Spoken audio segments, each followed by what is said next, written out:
ಎಲ್ರಿಗೂ ನಮಸ್ಕಾರ. Welcome back to my channel. ನಾನು ಪೂಜಾ. ಇವತ್ತು ಮಂಗಳವಾರ ಸಂಜೆಯಿಂದ ವ್ಲಾಗ್ನ ಸ್ಟಾರ್ಟ್ ಮಾಡ್ತಾ ಇದ್ದೀನಿ.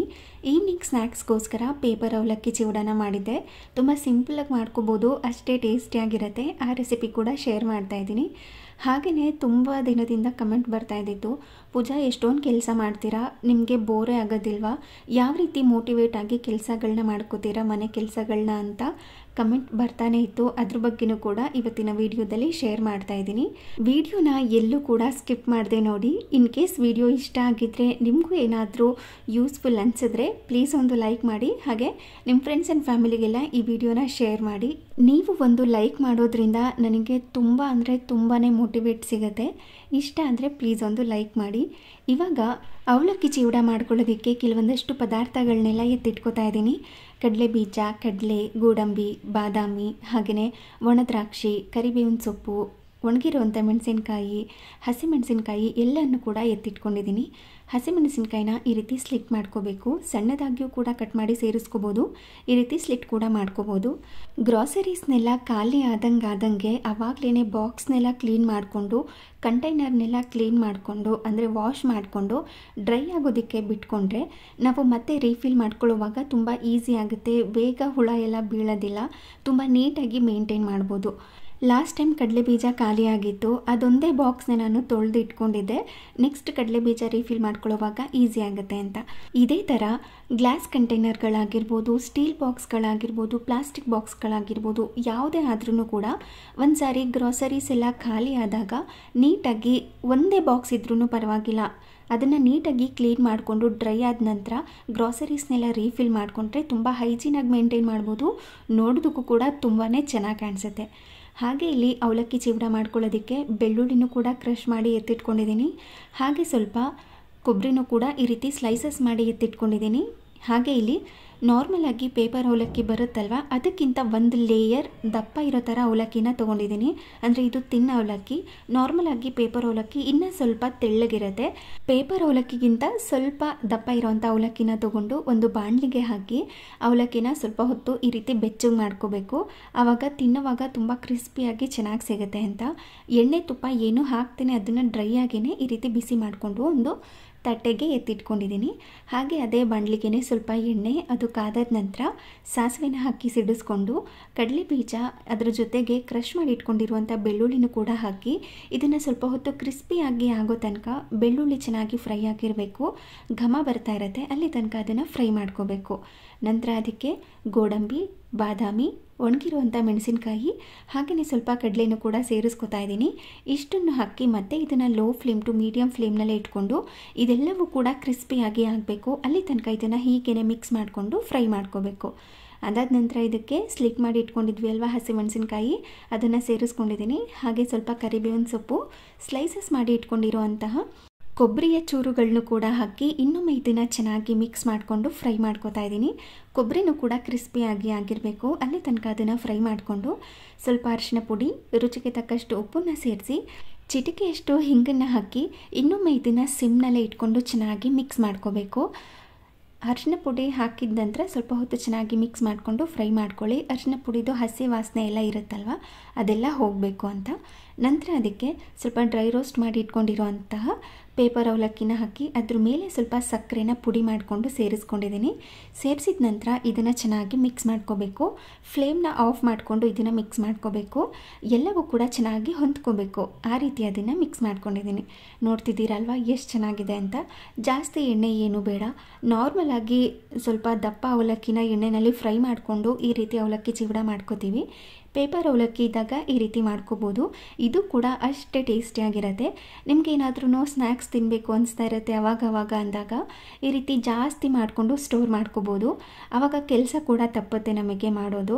ಈ ಪುರಿ ಒಗ್ಗರಣೆ ಮಾಡಿದಾಗ, ಈ ರೀತಿ ಅವಲಕ್ಕಿ ಮಿಕ್ಸ್ಚರ್ ಮಾಡಿದಾಗ, ಚಕ್ಲಿ ನಿಪ್ಪಟ್ಟು ಏನಾದರೂ ಮಾಡಿದಾಗ ಜಾಸ್ತಿ ಮಾಡಿಕೊಂಡು ಒಂದು ಏರ್ಟೈಟ್ ಕಂಟೈನರ್ನಲ್ಲಿ ಸ್ಟೋರ್ ಮಾಡಿ ಇಟ್ಕೊಂಡ್ರೆ ಸ್ನ್ಯಾಕ್ಸ್ ಮಾಡೋ ಟೈಮ್ನಲ್ಲಿ ಬೇರೆ ಸ್ನ್ಯಾಕ್ಸ್ ಮಾಡೋದು ತಪ್ಪುತ್ತೆ. ಸ್ನ್ಯಾಕ್ಸ್ ಏನಾದರೂ ಕೇಳಿದಾಗ ಆಲ್ರೆಡಿ ಮಾಡಿ ಸ್ಟೋರ್ ಮಾಡ್ಕೊಂಡಿರ್ತೀವಲ್ವ, ಅದನ್ನು ಕೊಡ್ಬೋದು.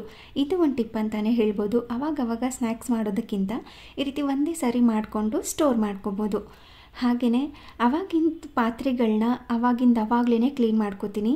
ಇವಾಗ ಟೀ ಕುಡ್ದಿರೋವಂಥ ಕಪ್ಸ್ಗಳಾಗಿರ್ಬೋದು, ಹಾಗೆಯೇ ಅವಲಕ್ಕಿ ಚಿವಡ ಮಾಡಿದಾಗ ಅದ್ರ ಬಾಣಲಿ ಇರುತ್ತೆ, ಪ್ಲೇಟ್ಸ್ಗಳಿರುತ್ತೆ, ಅದನ್ನೆಲ್ಲ ಟೀ ಎಲ್ಲ ಕುಡ್ದಿದ ನಂತರ, ಸ್ನ್ಯಾಕ್ಸ್ ಎಲ್ಲ ತಿಂದಿದ ನಂತರ ಈ ಅಡುಗೆ ಸ್ಟಾರ್ಟ್ ಮಾಡ್ಕೊಳ್ಳೋದಕ್ಕಿಂತ ಮುಂಚೆನೇ ಪಾತ್ರೆಗಳನ್ನೆಲ್ಲ ನಾನು ತೊಳೆದು ಇಟ್ಕೊಂಡ್ಬಿಡ್ತೀನಿ. ಮತ್ತು ಅಡುಗೆ ಎಲ್ಲ ಮಾಡಿದ ನಂತರ ಆ ಪಾತ್ರೆಗಳನ್ನೆಲ್ಲ ಅದ್ರ ಜೊತೆನೇ ಸೇರಿಸ್ಕೊಂಡಾಗ ಸಿಂಕ್ ಕೂಡ ತುಂಬೋಗ್ಬಿಟ್ಟಿರುತ್ತೆ. ಎಷ್ಟೊಂದು ಪಾತ್ರೆ ಇದೆ, ಯಪ್ಪ ಯಾವಾಗ ಕ್ಲೀನ್ ಮಾಡೋದು ಅಂತ ಅನಿಸ್ತಿರುತ್ತೆ. ಅದಕ್ಕೋಸ್ಕರ ಅವಾಗಲೇ ಪಾತ್ರೆಗಳನ್ನೆಲ್ಲ ಕ್ಲೀನ್ ಮಾಡಿಕೊಂಡ್ರೆ ಸ್ನ್ಯಾಕ್ಸ್ ಟೈಮ್ನಲ್ಲಿ ಸ್ನ್ಯಾಕ್ಸ್ ಪಾತ್ರೆಗಳಾಗಿರ್ಬೋದು, ಅಡುಗೆ ಮಾಡಿದ ನಂತರ ಅಡುಗೆ ಪಾತ್ರೆಗಳಾಗಿರ್ಬೋದು, ಊಟ ಮಾಡಿದ ನಂತರ ಪ್ಲೇಟ್ಸ್ಗಳಾಗಿರ್ಬೋದು, ಅವಾಗಲೇ ಕ್ಲೀನ್ ಮಾಡಿಕೊಂಡ್ರೆ ಜಾಸ್ತಿ ಪಾತ್ರೆ ಅನಿಸೋದಿಲ್ಲ. ನೋಡಿದ ತಕ್ಷಣ ಅಯ್ಯೋ ಇಷ್ಟೊಂದು ಪಾತ್ರೆ ಇದೆ, ಹೇಗೆ ಕ್ಲೀನ್ ಮಾಡೋದು ಅಂತ ಎಲ್ಲ ಟೆನ್ಷನ್ ಬರೋದಿಲ್ಲ. ಅದಕ್ಕೋಸ್ಕರ ಅವಾಗಲೇ ನಾನು ಪಾತ್ರೆಗಳನ್ನ ಕ್ಲೀನ್ ಮಾಡ್ಕೋತೀನಿ. ಇನ್ನು ಮೇನ್ ಮನೆ ಕೆಲಸದ ವಿಚಾರಕ್ಕೆ ಬಂದಾಗ ನನಗೆ ಏನು ಅನಿಸುತ್ತೆ ಅಂತ ಅಂದರೆ, ಇದು ನನ್ನ ಒಪಿನಿಯನ್, ಕೆಲಸಕ್ಕೆ ಹೋಗೋ ಮಹಿಳೆಯರದು ಬೆಸ್ಟ್ ರೂಟೀನ್ ಇರುತ್ತೆ. ಯಾಕೆ ಅಂದರೆ ಅವರು ಆನ್ ಟೈಮ್ಗೆ ಕೆಲಸಕ್ಕೆ ಹೋಗಬೇಕಾಗಿರುತ್ತೆ. ಆವಾಗ ಅವರು ಕರೆಕ್ಟ್ ಟೈಮ್ಗೆ ಎದ್ದೇಳ್ತಾರೆ, ಮನೆ ಕೆಲಸ ಎಲ್ಲ ಪ್ರಾಪರಾಗಿ ಮಾಡ್ಕೊಂಡಿರ್ತಾರೆ. ಹಾಗೆಯೇ ಬ್ರೇಕ್ಫಾಸ್ಟ್ ಎಲ್ಲ ಕರೆಕ್ಟಾಗಿ ಪ್ರಿಪೇರ್ ಮಾಡಿಕೊಂಡು, ಲಂಚ್ ಎಲ್ಲ ಪ್ರಿಪೇರ್ ಮಾಡಿಕೊಂಡು, ಬೆಳಿಗ್ಗೆನೇ ಸ್ನಾನ, ಪೂಜೆ, ಪ್ರತಿಯೊಂದು ಕೆಲಸನೂ ಕೂಡ ಆನ್ ಟೈಮ್ಗೆ ಆಗೋಗ್ಬಿಡತ್ತೆ. ನನಗೆ ಇನ್ನೊಂದು ಏನನ್ಸುತ್ತೆ ಅಂದರೆ, ನಮ್ಮ ಹೌಸ್ ವೈಫ್ಗಳಿಗಿಂತ ಕೆಲಸ ಮಾಡೋ ಮಹಿಳೆಯರಿಗೆ ಜಾಸ್ತಿ ಕೆಲಸ ಅಂತ ಅನಿಸುತ್ತೆ. ಅಂದರೆ ಅವರು ಹೊರಗಡೆನೂ ಹೋಗಿ ಕೆಲಸ ಮಾಡಿರ್ತಾರೆ, ಮನೆಯಲ್ಲೂ ಕೂಡ ನಾವು ಹೌಸ್ ವೈಫ್ಗಳು ಏನು ಕೆಲಸ ಮಾಡಿರ್ತೀವಿ ಆ ಕೆಲಸಗಳನ್ನ ಕಡಿಮೆ ಟೈಮ್ನಲ್ಲಿ ಮಾಡಿ ಮುಗಿಸಿರ್ತಾರೆ. ಹಾಗೆಯೇ ಪರ್ಫೆಕ್ಟಾಗೂ ಕೂಡ ಮಾಡಿ ಮುಗಿಸಿರ್ತಾರೆ. ಆ ವಿಚಾರದಲ್ಲಿ ನನಗನ್ಸೋದು ಕೆಲಸಕ್ಕೆ ಹೋಗೋ ಮಹಿಳೆಯರಿಗೆ ಕೆಲಸ ಜಾಸ್ತಿ ಅಂತ. ನಿಮಗೇನನ್ಸುತ್ತೆ ಅಂತ ಕಮೆಂಟ್ ಮಾಡಿ ತಿಳಿಸಿ. ಇನ್ನು ಮನೆ ಕೆಲಸನ ಯಾವ ರೀತಿ ಬೋರ್ ಆಗದೆ ಇರೋ ಥರ ನಾನು ಮಾಡ್ತೀನಿ, ನನಗೇನು ಬೋರ್ ಆಗೋದೇ ಇಲ್ವಾ ಅಂತ ತಿಳಿಸ್ತೀನಿ. ಅದಕ್ಕಿಂತ ಮುಂಚೆ ಇಲ್ಲಿ ಡಿನ್ನರ್ಗೋಸ್ಕರ ಬೀಟ್ರೂಟ್ ಪಲ್ಯ ಹಾಗೆಯೇ ಚಪಾತಿನ ಮಾಡ್ತಾಯಿದ್ದೀನಿ. ಅಡುಗೆ ಜೊತೆ ಈ ಟಿಪ್ಸ್ಗಳನ್ನೂ ಕೂಡ ಶೇರ್ ಮಾಡ್ತೀನಿ. ನಾನು ಬೆಳಿಗ್ಗೆ ಬೇಗ ಎದ್ದೇಳ್ತೀನಿ. ಬೇಗ ಅಂದರೆ ಒಂದೇ ಟೈಮಿಂಗ್ಸ್ ಇಲ್ಲ, 5:30ಯಿಂದ 6:30 ತನಕ ಎದ್ದೇಳ್ತೀನಿ ಕರೆಕ್ಟಾಗಿ. ಆ ಟೈಮಿಂಗ್ಸಲ್ಲಿ ಎದ್ದಿದ ತಕ್ಷಣ ಮಾಡೋ ಕೆಲಸ ಅಂತಂದರೆ ಮನೇನ ನೀಟಾಗಿ ಕ್ಲೀನ್ ಮಾಡ್ಕೊಳ್ಳೋದು. ಯಾವ್ಯಾವ ವಸ್ತುಗಳು ಎಲ್ಲೆಲ್ಲಿರುತ್ತೋ ಅಲ್ಲಲ್ಲಿ ಆ ವಸ್ತುಗಳನ್ನ ಸೇರಿಸ್ಬಿಟ್ರೆ ಮನೆ ನೋಡೋದಕ್ಕೆ ತುಂಬಾ ಚೆನ್ನಾಗಿರುತ್ತೆ. ಧೂಳೆಲ್ಲ ತೆಗೆದು ಕಸ ಎಲ್ಲ ಗುಡಿಸಿ ಮನೇನ ಒಂದ್ಸರಿ ನೀಟಾಗಿ ಒರೆಸಿ ನೀಟಾಗಿ ಇಟ್ಕೊಂಡ್ರೆ ನೋಡೋದಕ್ಕೆ ತುಂಬಾ ಚೆನ್ನಾಗಿ ಕಾಣಿಸುತ್ತೆ. ಫಸ್ಟ್ ಮೋಟಿವೇಶನ್ ನಮಗೆ ಅಲ್ಲಿಂದನೇ ಸ್ಟಾರ್ಟ್ ಆಗೋದು. ನಮಗೆ ಅನ್ನೋದಕ್ಕಿಂತ ನನಗೆ ಮೋಟಿವೇಶನ್ ಅಲ್ಲಿಂದನೇ ಸ್ಟಾರ್ಟ್ ಆಗೋದು. ಮೊದಲು ಮನೆಯೆಲ್ಲ ನೀಟಾಗಿ ಕ್ಲೀನ್ ಮಾಡ್ಕೊಂಡ್ಬಿಡ್ತೀನಿ. ಈ ಚಾರ್ಜಿಂಗ್ ವೈಯರ್ಗಳು, ಮೊಬೈಲ್ ಮತ್ತು ಈ ರಿಮೋಟ್ಗಳಾಗಿರ್ಬೋದು, ಈ ಪಿಲೋ ಎಲ್ಲ ಸರಿ ಮಾಡೋದು, ಮತ್ತು ಕುಷನ್ಸ್ ಎಲ್ಲ ಆ ಕಡೆ ಈ ಕಡೆ ಆಗಿರುತ್ತೆ, ಅದನ್ನೆಲ್ಲ ನೀಟಾಗಿ ಇಟ್ಕೊಂಡು ಈ ಚೇರ್ಗಳನ್ನೆಲ್ಲ ನೀಟಾಗಿ ಒರೆಸಿ, ಟೀ ಟೇಬಲ್ ಮತ್ತು ಈ ಬುಕ್ಸ್ ಎಲ್ಲನೂ ಓದೋದಕ್ಕೆ ಎತ್ತಿಟ್ಕೊಂಡಿರ್ತೀವಿ. ಆ ಯಾವ್ಯಾವ ವಸ್ತುಗಳು ಎಲ್ಲೆಲ್ಲಿರುತ್ತೋ ಅಲ್ಲೆಲ್ಲಿಗೆ ಅದನ್ನೆಲ್ಲ ಸೇರಿಸಿ ಚೆನ್ನಾಗಿ ಒಂದ್ಸರಿ ಕ್ಲೀನ್ ಮಾಡಿಕೊಂಡ್ರೆ ಮನೆ ನೀಟಾಗಿದ್ದರೆ ಮನಸ್ಸು ಕೂಡ ಚೆನ್ನಾಗಿರುತ್ತೆ ಅಂತ. ಅದೊಂದು ಕೆಲಸ ಚೆನ್ನಾಗಾಗಬೇಕು. ಅದಾದಮೇಲೆ ಬಾಗಿಲು ತೊಳೆದು ಒಂದು ಪುಟ್ಟದಾಗಿ ಒಂದು ರಂಗೋಲಿನ ಹಾಕ್ತೀನಿ. ರಂಗೋಲಿನೂ ಅಷ್ಟೇ ನಾನು ಇಷ್ಟಪಟ್ಟು ಹಾಕುವಂತಹ ಕೆಲಸ, ಅಂದರೆ ಇಷ್ಟಪಟ್ಟು ಮಾಡುವಂಥ ಕೆಲಸ. ನಾವು ಏನೇ ಮಾಡಿದ್ರೂ ಅದು ನಮಗೆ ಇಷ್ಟ ಆಗಬೇಕು, ಇಷ್ಟಪಟ್ಟು ಮಾಡಬೇಕು. ಆವಾಗಲೇ ನಮಗೆ ಬೋರ್ ಆಗೋದಿಲ್ಲ. ನನಗೆ ಇವಾಗ ರಂಗೋಲಿ ಹಾಕೋದಿಷ್ಟ. ರಂಗೋಲಿ ಹಾಕಿದಾಗ ಅದೇನಾದ್ರೂ ಚೆನ್ನಾಗಿ ಬಂದಿತ್ತು, ಚೆನ್ನಾಗಿ ಕಾಣಿಸ್ತಾ ಇತ್ತು ಅಂತಂದರೆ ನನ್ನ ಮನಸ್ಸಿಗೆ ಎಷ್ಟು ಖುಷಿ ಆಗೋದು ಗೊತ್ತಾ. ಆ ಖುಷಿಲೇ ಬೇರೆ ಕೆಲಸಗಳೆಲ್ಲ ಮಾಡಿ ಮುಗಿಸ್ಬಿಟ್ಟಿರ್ತೀನಿ ನಾನು. ಇದೊಂದು ಎಕ್ಸಾಂಪಲ್ ಅಷ್ಟೇ. ನನಗೆ ಇದೊಂದು ಕೆಲಸ ಇಷ್ಟ ಅಂದಾಗ ನಿಮಗೂ ಯಾವುದಾದ್ರೂ ಒಂದು ನೀವು ಇಷ್ಟಪಡುವಂಥ ಕೆಲಸಗಳಿರುತ್ತೆ, ಆ ಕೆಲಸನೇ ಮೊದಲು ಮಾಡಿದ್ರೆ ನಿಮಗೆ ಖುಷಿ ಅನ್ನೋದು ಸಿಗುತ್ತಲ್ವ. ಆವಾಗ ಬೇರೆ ಕೆಲಸಗಳು ಕೆಲಸ ಅಂತಲೇ ಅನಿಸೋದಿಲ್ಲ, ಈಸಿಯಾಗಿ ಮಾಡ್ಕೊಳ್ತಾ ಹೋಗ್ಬೋದು. ಸೊ ಹಾಗಾಗಿ ನಿಮಗೆ ಇಷ್ಟ ಇರುವಂಥ ಕೆಲಸನ ಮಾಡಿ. ನನಗೆ ಇಷ್ಟ ಆಗುವಂಥ ಕೆಲಸ ಅಂದರೆ ರಂಗೋಲಿ ಹಾಕೋದು, ಪೂಜೆ ಮಾಡೋದು. ಹಾಗಾಗಿ ಬೆಳಗ್ಗೆ ನಾನು ಮನೆ ಕ್ಲೀನೆಲ್ಲ ಮಾಡಿಕೊಂಡು ರಂಗೋಲಿನೆಲ್ಲ ಹಾಕಿ ಪೂಜೆನ ಮುಗಿಸ್ಕೊಂಡು ತಿಂಡಿ ಮಾಡೋದಕ್ಕೆ ಬರ್ತೀನಿ. ಇನ್ನು ತಿಂಡಿ ಮಾಡೋದಕ್ಕಿಂತ ಮುಂಚೆ ಏನಾದ್ರೂ ಒಂದು ಹೊಟ್ಟೆಗೆ ಹಾಕ್ಕೋಬೇಕು ಅಂತ ಅನಿಸ್ತಾ ಇರುತ್ತೆ, ಏನಾದರೂ ಕುಡಿಬೇಕು ಅನಿಸ್ತಾ ಇರುತ್ತೆ. ಅದು ಕೆಲವೊಂದು ಸಾರಿ ಕಾಫಿನಾದರೂ ಆಗಿರ್ಬೋದು, ಇಲ್ಲ ಬಿಸಿ ನೀರಾದರೂ ಆಗಿರ್ಬೋದು, ಇಲ್ಲ ಕಷಾಯ ಏನಾದರೂ ಮಾಡ್ಕೊಂಡಿರ್ತೀನಿ. ಇಲ್ಲ ಅಂತಂದರೆ ಅಜ್ವೈನ್ ನೀರಾಗಿರ್ಬೋದು, ಜೀರಿಗೆ ನೀರಾಗಿರ್ಬೋದು, ಯಾವುದಾದ್ರೂ ಒಂದು ಡ್ರಿಂಕ್ನ ನೀವು ತೊಗೊಂಡ್ರೆ ಒಂದು ಎನರ್ಜಿ ಅನ್ನೋದು ಬರುತ್ತೆ. ಹೊಟ್ಟೆನಲ್ಲಿ ಖಾಲಿ ಇಟ್ಟು ಅಡುಗೆ ಮಾಡೋದಕ್ಕಿಂತ ಏನಾದ್ರೂ ಹೊಟ್ಟೆಗೆ ಬರೀ ನೀರಾದ್ರೂ ಕುಡಿದು ಅಡುಗೆನ ಸ್ಟಾರ್ಟ್ ಮಾಡ್ಕೋತೀನಿ. ಆವಾಗ ಒಂದು ಎನರ್ಜಿ ಅನ್ನೋದು ಬರುತ್ತೆ ನನಗೆ. ಇನ್ನು ಬೆಳಗಿನ ತಿಂಡಿ ವಿಚಾರಕ್ಕೆ ಬಂದಾಗ ನೆನ್ನೆನೇ ಡಿಸೈಡ್ ಮಾಡ್ಕೊಂಡಿರ್ತೀನಿ ಇವತ್ತು ಏನು ತಿಂಡಿ ಮಾಡಬೇಕು ಅಂತ. ನೆನ್ನೆನೇ ಏನು ತಿಂಡಿ ಮಾಡಬೇಕು ಅಂತ ಡಿಸೈಡ್ ಮಾಡಿಕೊಂಡ್ರೆ ಆ ತಿಂಡಿ ಮಾಡೋದಕ್ಕೆ ಕೆಲವೊಂದು ಐಟಮ್ಗಳಿರುತ್ತೆ, ಇರೋದಿಲ್ಲ. ಅದನ್ನು ನಾವು ಒಂದು ಸಾರಿ ಚೆಕ್ ಮಾಡಿಕೊಂಡ್ರೆ ನಾಳೆ ತಿಂಡಿ ಮಾಡ್ಕೊಳ್ಳೋವಾಗ ಈಸಿ ಅನಿಸುತ್ತೆ. ಸುಮ್ಮನೆ ನಾವು ನಾಳೆ ಪುಲಾವ್ ಮಾಡಬೇಕು ಅಂತ ಡಿಸೈಡ್ ಮಾಡ್ಕೊಂಡು ಮಲ್ಕೊಂಡ್ಬಿಡೋದಲ್ಲ, ಅದನ್ನು ಚೆಕ್ ಮಾಡ್ಕೋಬೇಕು. ಪುಲಾವ್ ಮಾಡ್ಕೊಳ್ಳೋದಕ್ಕೆ ಕ್ಯಾರೆಟ್ ಇದೆಯಾ, ಬೀನ್ಸ್ ಇದೆಯಾ, ಮಸಾಲೆ ರುಬ್ಕೊಳ್ಳೋದಕ್ಕೆ ಏನೇನು ಐಟಮ್ಸ್ ಬೇಕು ಅದೆಲ್ಲ ಇದೆಯಾ ಅಂತ ಚೆಕ್ ಮಾಡ್ಕೊಂಡು ಮಲ್ಕೊಂಡ್ರೆ ಬೆಳಗ್ಗೆ ಎದ್ದು ನಾವು ಯಾವುದೇ ಥರ ಟೆನ್ಷನ್ ಇಲ್ಲದೆ ಇರೋ ಥರ ಅಡುಗೆನ ಸ್ಟಾರ್ಟ್ ಮಾಡ್ಕೋಬೋದು. ಸುಮ್ಮನೆ ನಾವು ಏನೂ ಚೆಕ್ ಮಾಡದೆ ನಾಳೆ ಪುಲಾವ್ ಮಾಡಬೇಕು ಅಂತ ನೆನೆಸ್ಕೊಂಡು ಮಲ್ಕೊಂಡ್ರೆ ಬೆಳಗ್ಗೆ ಎದ್ದು ಫ್ರಿಜ್ನಲ್ಲಿ ನೋಡಿದಾಗ ಕ್ಯಾರೆಟ್ ಇರುತ್ತೋ ಇರಲ್ವೋ, ಬೀನ್ಸ್ ಇರುತ್ತೋ ಇರೋದಿಲ್ವೋ, ಅದಕ್ಕಿಂತ ಮುಂಚೆ ಏನೇನಿದೆಯೋ ಇಲ್ವೋ ಅಂತ ಚೆಕ್ ಮಾಡಿಕೊಂಡು ನಾವು ಡಿಸೈಡ್ ಮಾಡ್ಕೊಂಡು ಮಲ್ಕೊಂಡ್ರೆ ಬೆಳಗ್ಗೆ ಎದ್ದಿದ ತಕ್ಷಣ ಆರಾಮಾಗಿ ಕೆಲಸನ ಮಾಡ್ಕೋಬೋದು. ಏನೂ ಡಿಸೈಡ್ ಮಾಡ್ಕೊಳ್ದೆ ಮಲ್ಕೊಂಡ್ರೆ ಏನು ಮಾಡೋದು ಇದಿದೆಯಾ ಅಂದಿಲ್ವಾ, ಏನಾದರೂ ಮನೆಯಲ್ಲಿ ಕೇಳಿದ್ರೆ ಅದು ಮಾಡು ಅಂದಾಗ ಇದಿಲ್ಲ ಅನ್ನೋದು, ಇದು ಮಾಡು ಅಂದಾಗ ಅದಿಲ್ಲ ಅನ್ನೋದಕ್ಕಿಂತ ಮೊದಲೇ ನಾವೇ ಡಿಸೈಡ್ ಮಾಡಿಕೊಂಡ್ರೆ ಬೆಸ್ಟ್ ಅಂತ ಅನಿಸುತ್ತೆ. ಸೊ ಹಾಗಾಗಿ ನಾನು ನೈಟೇನೆ ಬೆಳಗ್ಗೆ ತಿಂಡಿ ಏನು ಮಾಡಬೇಕು ಅಂತ ಡಿಸೈಡ್ ಮಾಡ್ಕೊಂಡಿರ್ತೀನಿ. ಹಾಗೆ ಮಧ್ಯಾಹ್ನದ ಊಟನೂ ಕೂಡ ಏನು ಮಾಡಬೇಕು ಅಂತ ಡಿಸೈಡ್ ಮಾಡ್ಕೊಂಡಿರ್ತೀನಿ. ಹಾಗೆಯೇ ತಿಂಡಿ ಮುಗ್ದಿದ ನಂತರ ಅವಾಗಿನ ಪಾತ್ರೆಗಳನ್ನ ಅವಾಗಲೇ ಕ್ಲೀನ್ ಮಾಡ್ಕೊಳ್ಳೋದು. ಸಿಂಕಲ್ಲಿ ಹಾಗೆ ಇಡೋದಕ್ಕಿಂತ ಅವಾಗಲೇ ಕ್ಲೀನ್ ಮಾಡ್ಕೊಳ್ಳೋದು. ಸಾಧ್ಯ ಆದರೆ ತಿಂಡಿ ಮಾಡಿದ ತಕ್ಷಣ ಪಾತ್ರೆಗಳಿರುತ್ತಲ್ವ ಅದನ್ನು ಕ್ಲೀನ್ ಮಾಡ್ಕೋತೀನಿ. ಅದಾದಮೇಲೆ ತಿಂದಿರೋವಂಥ ಪ್ಲೇಟ್ಗಳು, ತಟ್ಟೆಗಳೇನಾದರೂ ಇದ್ದರೆ ಅದನ್ನು ಆನಂತರ ಕ್ಲೀನ್ ಮಾಡ್ಕೋತೀನಿ. ಹಾಗೇ ಅಡುಗೆ ಮನೆಯೂ ಕೂಡ ಕ್ಲೀನ್ ಮಾಡ್ಕೊಂಡ್ಬಿಡ್ತೀನಿ. ಏನಾದ್ರೂ ಲಟ್ಟಿಸಿದಾಗ ಹಿಟ್ಟು ಆಗಿರುತ್ತೆ, ಏನಾದ್ರೂ ಕುಕ್ಕರ್ ಕೂಗಿದಾಗ ಏನಾದರೂ ಚೆಲ್ಲಿರುತ್ತೆ, ಅದನ್ನು ಹಾಗೆ ಇಡೋದಕ್ಕಿಂತ ಕಲೆಗಳು ಹಾಗೆ ಉಳಿದ್ಬಿಡುತ್ತೆ. ಅದನ್ನು ಹಾಗೆ ಬಿಟ್ಟರೆ ಸ್ವಲ್ಪ ಡ್ರೈ ಆಗಿ ಮಧ್ಯಾಹ್ನ ಅಷ್ಟರಲ್ಲಿ ನಾವು ಕ್ಲೀನಿಂಗ್ ಮಾಡ್ಕೊಳ್ಳೋ ಅಷ್ಟರಲ್ಲಿ ಅದೆಲ್ಲ ಜಾಸ್ತಿ ಟೈಮ್ ತೊಗೊಳುತ್ತೆ ಕ್ಲೀನ್ ಮಾಡ್ಕೊಳ್ಳೋದಕ್ಕೆ. ಅದಕ್ಕಿಂತ ಮುಂಚೆ ಅದು ಹಸಿ ಇರೋವಾಗಲೇ ಅವಾಗಲೇ ಮನೆ ಕ್ಲೀನಿಂಗ್ ಕೆಲಸನೂ ಕೂಡ ಮುಗಿಸ್ಕೊಂಡ್ರೆ, ಅಂದರೆ ಅಡುಗೆ ಮನೆ ಕ್ಲೀನಿಂಗ್ ಕೆಲಸ ಮುಗಿಸ್ಕೊಂಡ್ರೆ ಅಡುಗೆ ಮನೆ ತುಂಬಾ ಚೆನ್ನಾಗಿರುತ್ತೆ. ಮಧ್ಯಾಹ್ನದ ಟೈಮ್ನಲ್ಲಿ ಅಡುಗೆ ಮಾಡೋದಕ್ಕೆ ಬಂದಾಗ ನೀಟಾಗಿರುತ್ತೆ. ಜಾಸ್ತಿ ಕೆಲಸ ಅಂತ ಏನೂ ಅನಿಸೋದಿಲ್ಲ, ಬರೀ ಅಡುಗೆ ಮಾಡೋ ಕೆಲಸ ಮಾತ್ರ ಇರುತ್ತೆ. ಸೊ ಹಾಗಾಗಿ ಆ ರೀತಿ ಪ್ಲ್ಯಾನ್ ಮಾಡಿಕೊಂಡು ಕ್ಲೀನಿಂಗ್ ಕೆಲಸ ಎಲ್ಲ ಮುಗಿಸ್ಕೊಂಡಿರ್ತೀನಿ. ಹಾಗೇ ಬಟ್ಟೆ ವಾಷಿಂಗ್ ಕೆಲಸ ಅಂತ ಬಂದಾಗ ಅವತ್ತಿನ ಬಟ್ಟೆಗಳನ್ನ ಅವತ್ತೇ ವಾಶ್ ಮಾಡೋದಕ್ಕೆ ಹಾಕ್ಬಿಟ್ಟಿರ್ತೀನಿ. ಒಂದೇ ಸಾರಿ 2-3 ದಿನದ್ದು ಬಟ್ಟೆನ ಹಾಕೋದಕ್ಕಿಂತ ಅವಾಗಲೇ ಬಟ್ಟೆನೂ ಕೂಡ ಕ್ಲೀನ್ ಮಾಡ್ಕೋತಾ ಇದ್ದರೆ ನೀಟಾಗಿ ಕೂಡ ಕ್ಲೀನ್ ಆಗುತ್ತೆ. ಜಾಸ್ತಿ ಕೆಲಸ ಅಂತ ಅನಿಸೋದಿಲ್ಲ. ತೊಗೊಂಡೋಗಿ ಮೇಲೆ ಹಾಕಿ ಬರೋದು ಮತ್ತು ಬಟ್ಟೆ ವಾಶ್ ಮಾಡೋದು ಆ ಥರ ಜಾಸ್ತಿ ಅನಿಸೋದಿಲ್ಲ. ಅವಾಗಲೇ ವಾಶ್ ಮಾಡೋದಕ್ಕೂ ಕೂಡ ಹಾಕಿ ಇನ್ನು ಬೇರೆ ಏನಾದ್ರೂ ಕೆಲಸ ಇದ್ದರೆ, ಇವಾಗ ಪಾತ್ರೆ ತೊಳೆಯೋದಿತ್ತು ಅಂತಂದರೆ ಬಟ್ಟೆ ವಾಶ್ ಮಾಡೋದಕ್ಕೆ ಹಾಕಿ ಪಾತ್ರೆನ ಕ್ಲೀನ್ ಮಾಡ್ಕೋತಾ ಇರ್ತೀನಿ. ಆ ಟೈಮ್ನಲ್ಲಿ ಪಾತ್ರೆನೂ ಕೂಡ ಕ್ಲೀನ್ ಆಗಿರುತ್ತೆ, ಬಟ್ಟೆನೂ ಕೂಡ ವಾಶ್ ಆಗಿರುತ್ತೆ. ಅದನ್ನು ತೊಗೊಂಡೋಗಿ ಹಾಕಿ ಬರೋದಷ್ಟೇ. ಆಲ್ಮೋಸ್ಟ್ ಎಲ್ಲ ಕೆಲಸ ಕೂಡ ಮುಗ್ದಿರುತ್ತೆ. 9 ಗಂಟೆ 10 ಗಂಟೆ ಅಷ್ಟರಲ್ಲಿ ಆಲ್ಮೋಸ್ಟ್ ನಾನು ಎಲ್ಲ ಕೆಲಸಗಳನ್ನೂ ಕೂಡ ಮಾಡಿ ಮುಗಿಸ್ಕೊಂಡಿರ್ತೀನಿ. ಇನ್ನು ಮಧ್ಯಾಹ್ನದ ಊಟ ಪ್ರಿಪೇರ್ ಮಾಡೋ ಅಷ್ಟರಲ್ಲಿ ತುಂಬಾ ಟೈಮ್ ಇರುತ್ತೆ ನನಗೆ. ಆ ಟೈಮ್ನಲ್ಲಿ ನಾನು ಎಡಿಟಿಂಗ್ ಕೆಲಸ ಆಗಿರ್ಬೋದು, ವಾಯ್ಸ್ ಓವರ್ ಕೊಡೋದಾಗಿರ್ಬೋದು, ಇಲ್ಲ ಅಂತಂದರೆ ನನಗೆ ಏನಾದ್ರೂ ಸ್ಟಿಚಿಂಗ್ ಕೆಲಸ ಇದ್ದರೆ ಅದನ್ನು ಮಾಡ್ಕೋತಾ ಇರ್ತೀನಿ. ನಿಮಗೂ ಕೂಡ ಈ ರೀತಿ ಫ್ರೀ ಟೈಮ್ ಇರುತ್ತಲ್ವ, ಆ ಟೈಮ್ನಲ್ಲಿ ನಿಮಗೆ ಏನಾದ್ರೂ ಇಷ್ಟ ಇರುವಂಥ ಕೆಲಸಗಳನ್ನ ಮಾಡಿ, ನನಗೆ ನನ್ನ ಕೆಲಸಗಳಿರುತ್ತೆ. ಸೊ ಹಾಗಾಗಿ ಅದನ್ನು ಮಾಡ್ತಾ ಇರ್ತೀನಿ. ಹಾಗೆಯೇ ಸ್ಟಿಚಿಂಗ್ ಕೆಲಸ ನನಗೆ ತುಂಬ ಇಷ್ಟ, ಅದನ್ನು ಕೂಡ ಮಾಡ್ತಾ ಇರ್ತೀನಿ.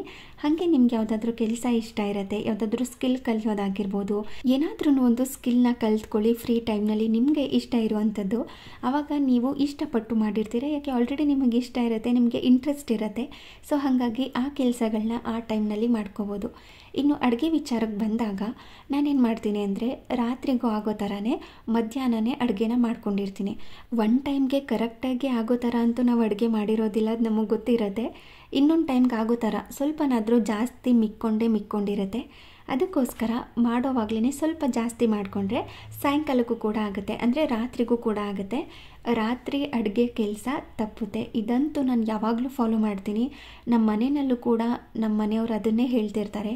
3 ಹೊತ್ತು ಅಡುಗೆ ಮನೇಲಿ ನಿಂತ್ಕೊಳ್ಳೋದಕ್ಕಿಂತ ಯಾವುದಾದ್ರೂ ಸಾಂಬಾರು ಪಲ್ಯ ಮಾಡಿಟ್ಕೊಂಡ್ರೆ ಮಧ್ಯಾಹ್ನದ ಟೈಮ್ನಲ್ಲಿ ಸಾಯಂಕಾಲಕ್ಕೆ ಅದಕ್ಕೆ ರೈಸ್, ಮುದ್ದೆ ಇಲ್ಲಾಂದರೆ ಚಪಾತಿನ ಮಾಡ್ಕೋಬೋದು.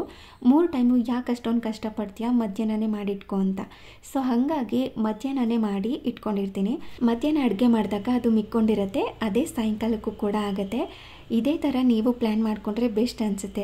3 ಹೊತ್ತು ಅಡುಗೆ ಮನೇಲಿ ನಿಂತ್ಕೊಂಡು ಅಡುಗೆ ಮಾಡೋದಕ್ಕಿಂತ ಈ ರೀತಿ 2 ಟೈಮ್ ಅಡುಗೆ ಮಾಡಿಕೊಂಡ್ರೆ ಸಾಕಾಗುತ್ತೆ. ಕೆಲವೊಂದು ಸಾರಿ ಮಧ್ಯಾಹ್ನ ಅಡುಗೆ ಮಾಡಿರೋದಿಲ್ಲ, ಪುಲಾವ್, ಬಿಸಿಬೇಳೆ ಬಾತ್, ಪೊಂಗಲ್ ಈ ಥರ ಏನಾದರೂ ಮಾಡಿದಾಗ ಬೆಳಿಗ್ಗೆ ಮತ್ತು ಮಧ್ಯಾಹ್ನಕ್ಕೆ ಆಗೋ ಥರ ಒನ್ ಟೈಮಲ್ಲಿ ಮಾಡಿರ್ತೀನಿ. ಇಲ್ಲ ಅಂತಂದರೆ ಮಧ್ಯಾಹ್ನ ಮತ್ತು ಸಾಯಂಕಾಲಕ್ಕೆ ಆಗೋ ಥರ ಒನ್ ಟೈಮ್ನಲ್ಲಿ ಅಡುಗೆನ ಮಾಡ್ಕೊಂಡಿರ್ತೀನಿ. ಆವಾಗ ಜಾಸ್ತಿ ಕೆಲಸ ಅನಿಸೋದಿಲ್ಲ, ಪಾತ್ರೆ ಜಾಸ್ತಿ ಆಗೋದಿಲ್ಲ, ಅಡುಗೆ ಮನೇಲಿ ನಿಂತ್ಕೊಳ್ಳೋ ಹಾಗಿರೋದಿಲ್ಲ, ಜಾಸ್ತಿ ಕೆಲಸ ಅಂತ ಕೂಡ ಅನಿಸೋದಿಲ್ಲ. ಈ ರೀತಿ ಪ್ಲ್ಯಾನ್ ಮಾಡಿಕೊಂಡ್ರೆ ನಿಮಗೂ ಕೂಡ ಹೆಲ್ಪ್ ಆಗ್ಬೋದು.